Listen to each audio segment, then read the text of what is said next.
બનાવી દીધું ખાવાનું? ચાલુ જ છે. ભીંડા વઘાર્યા આજે. અને આજે ઉનાળાનો સ્પેશિયલ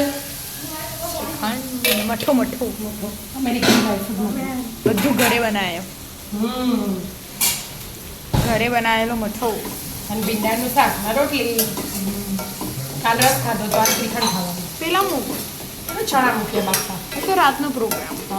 એ સીટી મારી છે તે એક ફરી માર દઉં એટલે સાઈડ પર થઈ જાય ને રોટલી કરતા કરતા માર બરાબર. એટલા માટે. શું બનાવવાનું બે હતું? એવું. હા શું બનાવવાનું હતું? એનું જાલમુરી.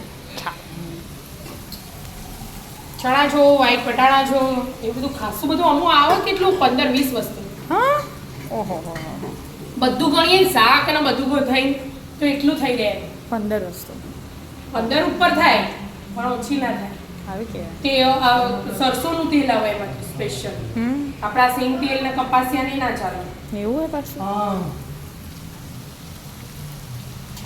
આજ રાત્રે એનો પ્રોગ્રામ બધું. ભીંડાનું શાક બનાવતો તો કોઈ વાત હમ. નહીં. કેમ? ગ્રીન કલરનું એ ભીંડાનું શાક બનાવ. એમાં ગ્રીન મરચાં નાખવાના. હા. આજે આપણે રેડ કલરનું બનાવવાના. લીલું લાલ મિક્સ. આજે લીલા મરચાં નહીં નાખવાના. ભીંડા ખાવા પી ગયા? બીજા આજે આપવાનું શાક. શ્રીખંડ લઈને તો વેરી છે. મસાલે.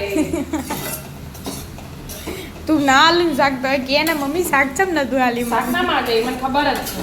અને શાક આપો ને તો એ બીજું બધું જ માંગે કે મમ્મી ગોળ લાય, મમ્મી છાશ પરોઠું લાય, એડ કરી આપ. ના, છાશ તો પીતી નહીં. સાદી પીતી નહીં. બહુ નાટક કરી, બહુ ખાલી તડકો મેલ્યા હતા ને એનું ભીંડા જો એક ભીંડો ચીકણો થયો છૂટા ધોઈ મસ્ત થયા. ધોઈ મસ્ત તડકા મેલી દેવાના એટલે કોરા થઈ એટલે કોરા થઈ જાય. મસ્ત ખુલ્લા ખુલ્લા રહે. હા એટલે ચીકાશ ના પકડે. મસ્ત છૂટું છૂટું શાક બને.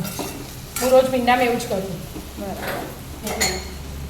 કોઈ નહીં હેડો તણ બનાવી દો ને પછી આપણે શ્રીખંડ હાથે મજા શાક લઈએ. રોટલી.